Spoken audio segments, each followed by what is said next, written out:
Anumang araw ay pagdedebatehan na sa BTA Parliament ang committee report hinggil sa redistricting bill ng BARM. Sinabi ni Committee Chairman Attorney Nagib Zenrimbo na nagkaisa na ang dalawang komite hinggil sa nasabing committee report kung saan ang proposed BTA Bill number 415 ang napagkaisahan nilang i-adopt dahil ito ang may malapit na basihan at aksyon sa mga naunang issue ng Supreme Court kung bakit idineklarang unconstitutional ang mga naunang districting bill.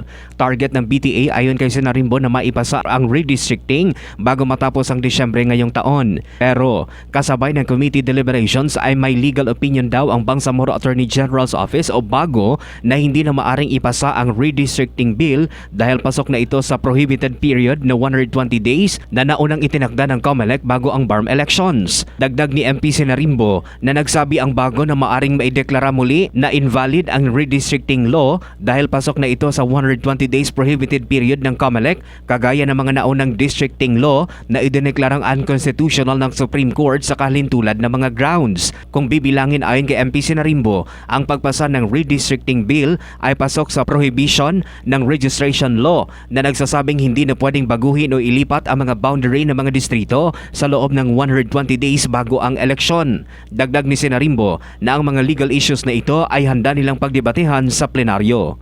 Mark Anthony Taico, NDBC Bida Balita.